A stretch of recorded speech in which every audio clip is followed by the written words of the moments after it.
Before I say a few words about the exciting announcement that we have today, I just want to say to my friends in the press, I know there was some disappointment when I followed the great judgment of every incumbent governor in the history of this state that I can remember who doesn't get involved in primaries. And some of you felt that I wasn't very courageous. So I'm going to go out with an announcement today that shows my courage. I want to wish our Catamounts a big win tonight. Yeah, come on.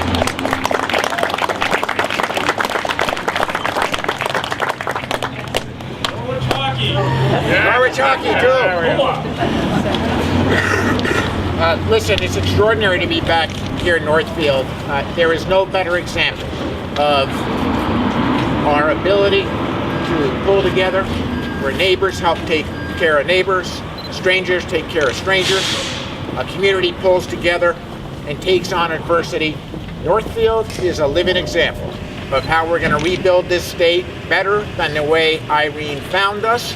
This is an example of how we're going to get even with her, better, stronger, and more prepared for the future. I want to give a hand to the people in Northfield who are here today for their extraordinary team effort in pulling together from adversity. We're Vermont proud of you. Let's give them a hand.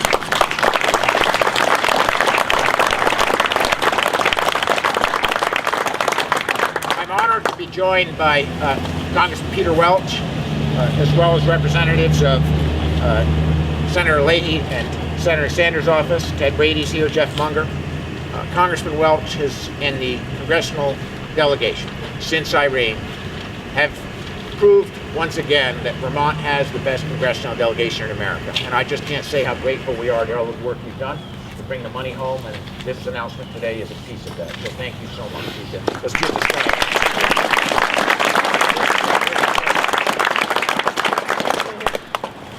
We also have with us, and we're going to hear from Peter Renner, who's the acting federal coordinator from FEMA. Very grateful to FEMA's extraordinary cooperation and help in this rebuilding. I had the pleasure of being with the President of the United States just a few days ago, and I reiterated to him how grateful we are as Vermonters for his support, but for every single agency of the federal government that's been such an extraordinary partner since the spring floods, since Irene. Also, we're going to be hearing briefly after Congressman Welch and the congressional delegation from Chris Bradley, Chair of the Northfield Select Board, and the entire board, I believe, is here. Chris, thank you so much for your great leadership. We're very proud of you. As well as, I know there's a lot of folks here from the Highway Department, the Fire Department. Let's give them a hand. It doesn't get any better.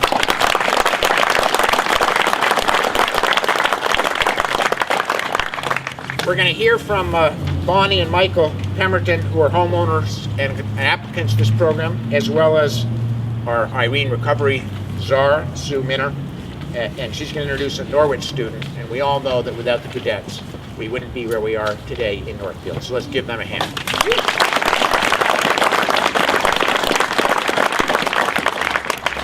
So let me just make a few comments about where we are. Shortly after the flood, we all came together at this fire station. We toured the tremendous devastation in Northfield, and I will never forget being on Water Street and walking into Mr. Trombley's house. Where's Mr. Trombley? Thank you for joining us today. Mr. Trombley was down visiting his wife just down the street because she's not able to live in his house at this time. So what's the facility down there called, Mr. Trombley? Mayo Nursing Home. The nursing home, what's it called? Mayo. Nursing Home. Yeah, Mayo, thank you. Mayo Nursing Home. And his son and others were in there mucking out the house. And there was a huge number of people from the community there helping out. And Mr. Trombley was a collector of clocks. And he had an extraordinary collection that he built up over the years, all of which had been severely damaged in Irene. But it was one of the hundreds and hundreds of examples we've seen across the state since the spring flooding of someone who had spent their lifetime with their wife and family, building a home, collecting things that they cared about. Every material thing that they cared about was in that home, and anything that wasn't on the second floor was destroyed. And we all knew that it would be unlikely, that it would be wise to return to that home, ever. because it had been flooded before, and with a climate change future, it's clear that it would get flooded again. So what we're here to announce today is, because of the extraordinary work of our congressional delegation, our FEMA team, and all our folks in Washington, as well as the extraordinary work of our Irene recovery team and this local community, the announcement of state, federal mitigation dollars of almost $20 million that's going to help people like Mr. Thomas ensure that he gets reimbursed for his home and that it will never be lived in again, so that some future family might get flooded out. What this program is all about is drawing down federal dollars to allow communities to come together and determine whether it's a home, a business, or infrastructure where we should never rebuild again. We've made a promise. We're going to rebuild this state better than the way Irene found us. This program makes it possible. So what does it mean? In this particular round of funding, there were 72 different projects that the State Hazard Mitigation Committee selected to be funded for this particular initiative. The cost is $19.8 million. 75% of the cost is being paid by FEMA and the federal government. 25% is being paid by the state or local communities. We are doing everything in my administration to ensure that that 25% be covered by the state and not by hard-pressed communities like Northfield that are struggling enough to rebuild from the extraordinary devastation of April, May, and Irene flooding. There are 13 home buyouts approved in this particular $19.8 million right here in Northfield. Mr. Trombley's house happens to be on the list. There are 11 primary residents and 2 secondary residents for a total projected cost locally of $2.4 million right here in Northfield that will be used to mitigate these particular properties. So I want to turn it over to Congressman Welch, who's worked hard to make this happen, and then to Peter Renner, from our acting director from FEMA. Thank them for their extraordinary service. This is a huge step for Vermont. It basically means that we can deliver on the promise of rebuilding better than the way Irene found us, and ensuring that we don't make the same mistakes time after time after time. So thank you to our federal delegation, Congressman Welch. Thank you.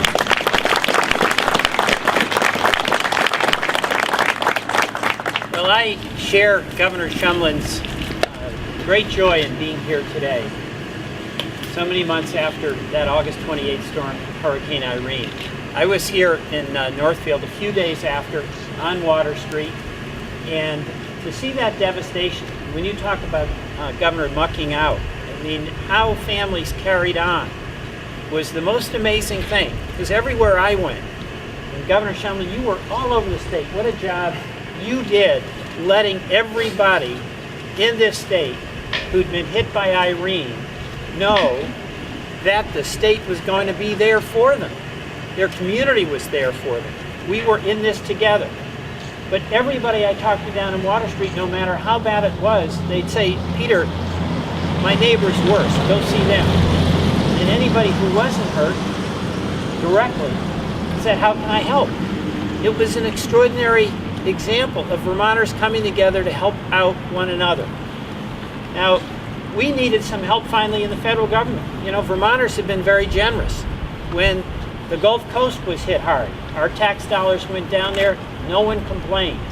When there were tornadoes in Missouri, our tax dollars went there to help out. That's the way it should be. When we faced in Irene, the worst storm we've had in a century, and we needed help. And it was a fight in Congress, and Senator Leahy got the Leahy amendment. Senator Sanders fought hard. In the House, we had a battle where we had to do what we do in Vermont, and that's work together. We created the Irene Coalition.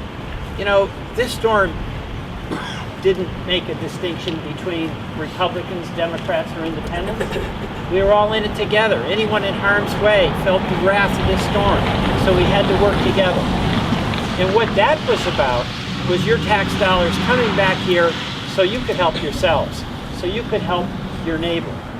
The hazard mitigation money that is part of this is going to make a difference in the lives of a lot of folks like Mr. Trump. Mr. going to be able to get back on his feet, not be made whole. No one's going to escape some sacrifice and some suffering, but it's going to help, and it's going to help a lot so that Vermont will be bigger, better, and stronger than it was before. But I want to salute, as you did, Governor. You know, you did a great job. The folks on your staff did a fantastic job.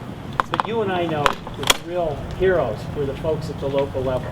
I mean, I am amazed at the way select boards got on the phone. It's like they have a Rolodex of everybody who's got a skidder, a backhoe, front end loader, a dozer, and they called them up and they said, boys, get out there, there's work to be done. And it was amazing. These roads have all been repaired. That is the example of the way Vermont can do it. Vermont resilience, Vermont cooperation, Vermont community. So I salute each and every one of the people who plunged into making this recovery the success that it's been. There is more work to be done, but thank you, and Governor, what a great job you and your team did. Thank you. Appreciate it.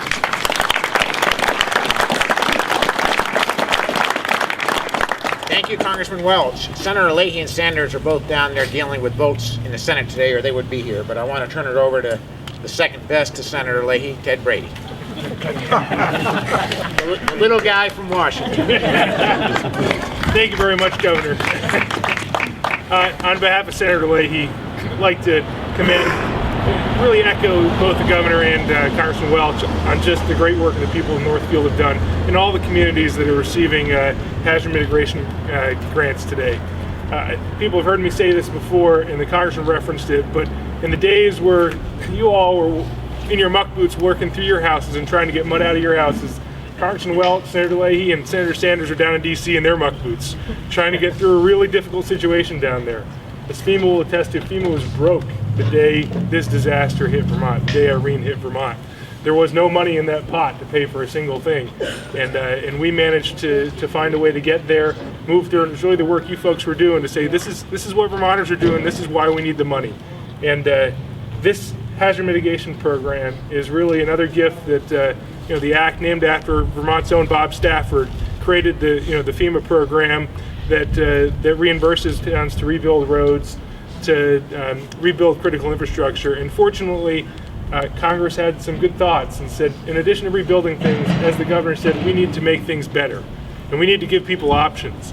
When I walked through Water Street a few days after the flood and told the Senator, the one thing I heard were people that were saying, I don't know what to do next. We have no options. We simply have to rebuild. We have to find a way. And while this FEMA money might not give the greatest option, it is an option. I can rebuild somewhere. I can find a way to move on from Irene, and that's really what I think Senator Leahy is excited to see. And the reality is there's more demand than there is money, and the state has made some great decisions and given some hope to people that really deserve it, because they earned it in the last 6 months, and a lot of confusion, a lot of doubt about what's next. And we're really happy to see this money come through and give people some options. So thank you, and I'll tell the Senator all about today, and thank you. Thank you so much.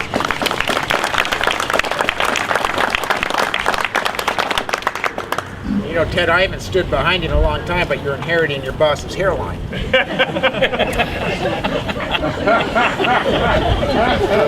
turn them around for you if you want. We also have today Jeff Munger. Again, we wish Senator Sanders could be here. He can't. He's working hard for us, doing an extraordinary job in Washington. But second best, Jeff Munger will take you. Welcome. Brief because there's so many people here, but I have to reiterate what everyone here has said. The Governor, Congressman Welch, Sue Minter and her team, and before her, Neil Lunderville. But Senator Sanders, like Senator Leahy and Congressman Welch and the Governor, toured the state by helicopter and by four-wheel drive, and was all over with all the areas that were hit. We saw terrible devastation from Tri Park in Brattleboro to Randall Street in Waterbury, you name it, Rochester, all of Stockbridge, Pittsfield, just all these places were so hurt. And today, what the governor is bringing and what FEMA is bringing is some smiles to a lot of people's faces. This has been a very difficult time. You know, I've worked a lot of disasters in my career, first with Senator Jeffords and now with Senator Sanders. And I must admit, just what everybody else has said, Vermonters came together and they helped each other, and just here, and I know we've got a couple of more rounds coming, I believe, and this hazard mitigation program is going to certainly help rebuild us. Thanks.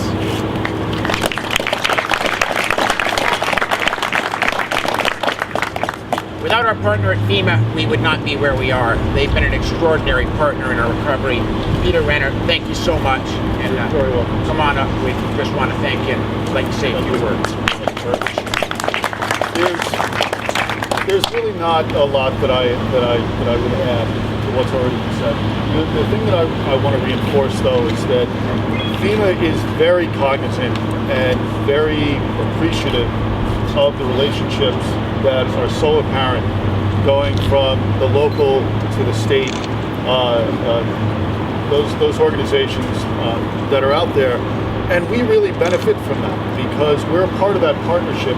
We don't try to build distinctions between what the federal government's doing and what the state government is doing and what the locals are doing.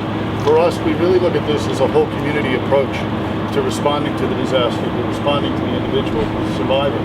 Because we don't have all the answers, but it's important that the answers that we do have, everyone is aware of what they are. Everyone is aware of how they're to be applied, and also to help integrate those other opportunities that are out there, so that it's not just going to be the federal government that solves the problems, but we'll solve what we can, and we'll also participate in those planning activities, in those longer-term visioning, so that we're all aware of what's going on. It's really been an unprecedented partnership here, and I've worked in many states working on these disasters, and I have never seen anything that has been as thorough and as effective. From the very beginning, when the disaster was unfolding, right through the recovery programs and to where we are today. So I really think that everyone should be very proud and really should spend some time sort of looking at what's been going on, and really I'm very impressed, and the staff that I work with are all very impressed. So sir, thank you very much. Thank you, Peter, for great work. We'll look forward to it. Thank you. Appreciate it. As Congressman Welch mentioned, where the rubber really hits the road is the extraordinary local effort. Your road crew, this great fire department, the citizens that have come to the plate, many of whom are here right now, the cadets, and your select board. Chris Bradley, you've done a great job. We're proud of you. Come on up and say a few words. Thanks for all your great work.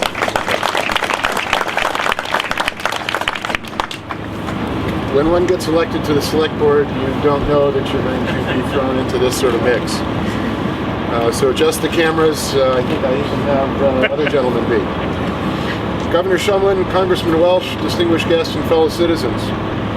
On August 28th, Northfield was changed. In the span of just a few short hours, more than 80 homes in Northfield sustained flood damage, many severely, with well more than 100 people being affected. Standing here now, it is difficult, if not impossible, for anyone to imagine how one's life would change when water inundates your basement, completely floods your first floor to 5 feet.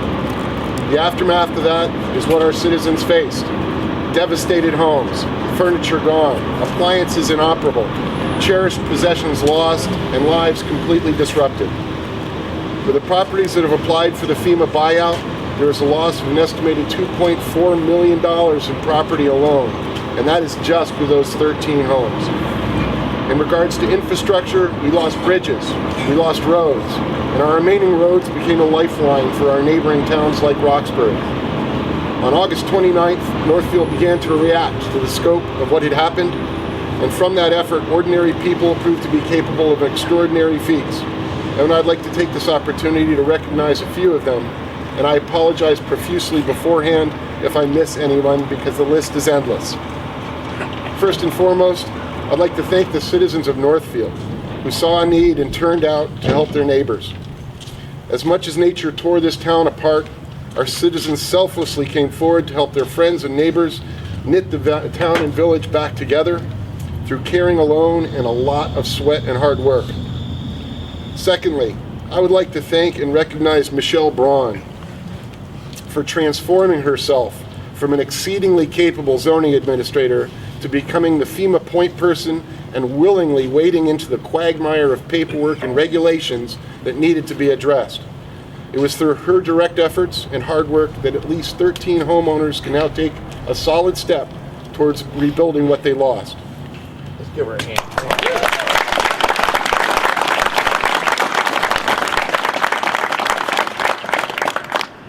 Thirdly, I would like to thank and recognize Jim Bayraw, who literally went from being a highly capable ambulance director to an unsung hero by handling all of the details and responsibilities required of an emergency services coordinator. Every time I was in the area, Jim was a central and key figure in the midst of everything. And it may very well be that he did not sleep for days. Jim?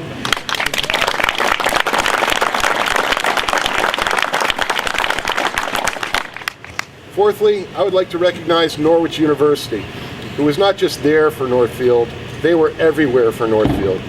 Norwich and Sodexo supplied equipment, supplies, and food, but well beyond that, one can simply not imagine the uplifting sight of seeing those Norwich students, quite literally by the hundreds, marching down into the organized chaos to help out. That is a debt that Northfield can never repay, simply because the cost cannot be accurately estimated. Further, I would like to thank and recognize Charlene McCarney for her tireless role in organizing the waves and waves of volunteers who showed up to help, not just from the Northfield area, but from literally all over the United States. The list goes on and on. Folks like Barry Chenard, John Wall, Lonnie Wade, Rick Cabot, Thomas Pelletier, Marcia Hoffman, and so many others, all of whom simply stepped to the plate either as individuals or as representatives of their organizations to help in any way they could. Businesses like the Square Biscuit that simply opened their restaurant and gave meals away for free, as well as the American Legion and the Depot Square Pizzeria. The good people behind these businesses truly exemplify Vermont strong. Finally, I would like to recognize the town and village managers for their tireless efforts. The trustee board and the select board for coming together and doing everything they could. But most importantly, I want to recognize and thank the village and town employees, with specific attention to Pete DeMasi and our highway crews that stepped in, dealt with the impossible, and made miracles happen. In summary, thank you, Governor Shumlin, Congressman Welch, for recognizing what was needed to help towns like Northfield get the financial assistance they need. These are huge steps forward for the long road ahead to full recovery, and with an announcement just made, we are well on our way. Thank you, and thank you again.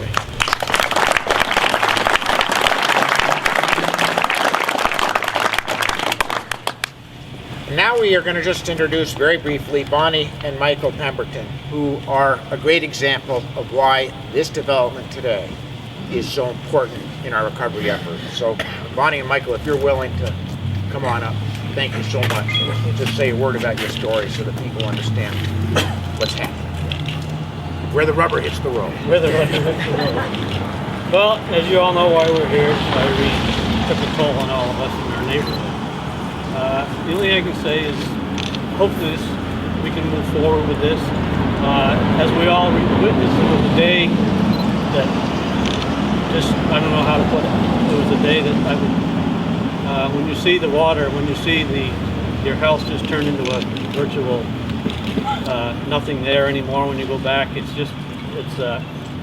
phenomenal. But I just want to say, as Chris said, thank you to our highway department, our fire department, our friends, our neighbors, Norwich University, Sodexo, everybody involved, FEMA, the governor. I mean, it just, without this, we wouldn't be here today, and we wouldn't be going forward as we hopefully will work. And again, just thank you very, very much, everybody, for all you've done, and good luck to the neighbors. Thanks, Mike.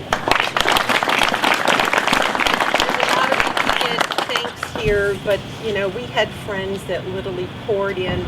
They took a week off from work just to come to help. Co-workers that came by droves every day. They'd send different teams from my place of employment, and just the outpour of folks coming that you didn't even know. We had out-of-staters in our basement digging the mud out. People that were just generous with any form of way that they can help. And the hardest thing I think has been for us is the fact that we've had to move and live in strange homes and not have our own comfortable stuff. But eventually we will, and we want to thank everybody.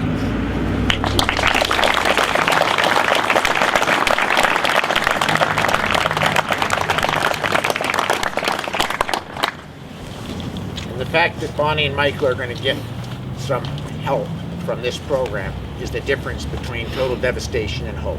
So thank you so much for everyone involved. Sue Minner's a resident of Waterbury first, and our Irene recovery officer second. She's been doing an extraordinary job in taking over from Neil Lunderville in helping us to pull the arms and tentacles of this recovery together, working day and night. Sue, I want you to come up and introduce another special guest. So thank you for your great work.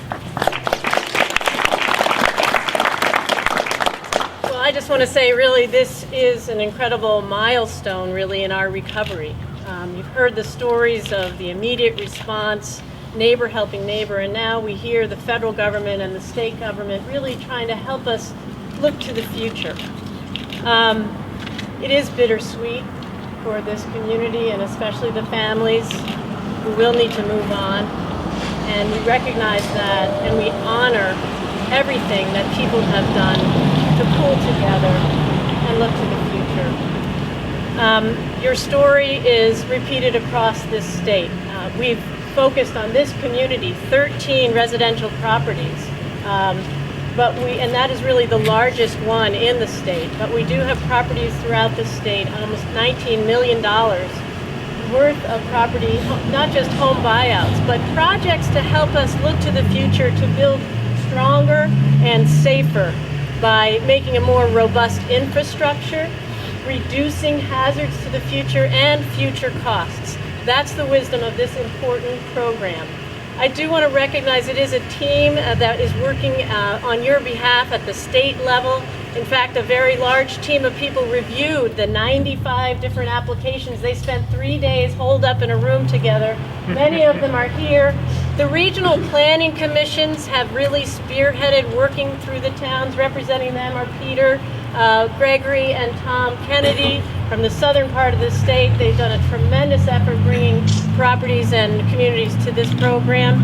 We have the Agency of Natural Resources as part of this important team. Rob Evans is the state floodplain director here. We want to especially recognize the Vermont Emergency Management, Ray Doherty. Probably all of you know Ray, and he does deserve a large running this program and in touch with each and every one of you.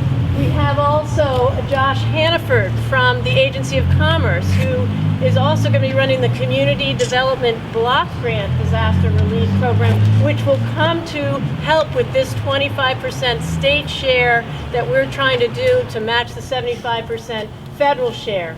Also supporting that is the Vermont Housing Conservation Board program, represented by Larry Myers here today. So you see that we have a team here working together across all the sectors because it is very multifaceted. We were here just a few weeks ago in Northfield with the Community Recovery Partnership, hearing your stories, trying to celebrate your successes and help point you to a positive future. So thinking of the future, I want to recognize one last speaker just for a moment who's helping us think about the future. Caleb Burrington is both a junior at Norwich and a resident of the community who also was washed out and part of this buyout. But interestingly enough, your community has partnered so beautifully with Norwich, not only in the immediate response, but envisioning the future. And there's a class that Caleb is a part of that's helping to plan what this open space might look like. So Caleb, if you can point us to the future and give us the future hope.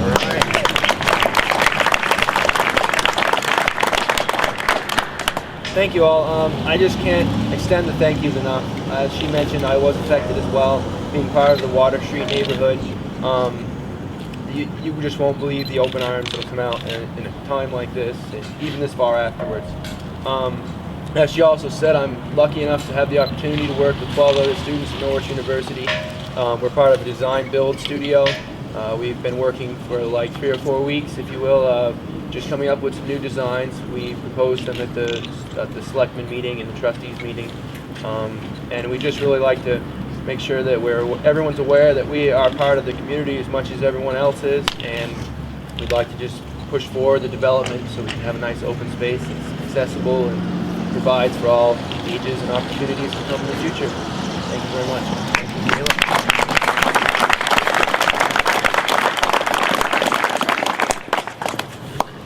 So, we went a little bit longer in Norwich's town meeting. But that's all right. It wasn't longer in Northfield, so we're all right, right? All right. I'm now going to sign a proclamation that declares Flood Safety Awareness Week as this week. In thanks to the National Weather Service, we have with us today Scott Whittier and Greg Hansen from the National Weather Service. Where are they hiding? Right. Thank you for giving us the pledge. Everybody knows that without the Weather Service's extraordinary work, we wouldn't have known what was coming or how to prepare as well as we could. So we're incredibly grateful to all your great work. And I therefore date this, the 14th, did we agree on that? We'll agree on that. 14th day of March, and hereby declare this week Flood Safety Awareness Week, and we give you the pen for all your good forecasting. Thank you very much. Very good. Thanks very much.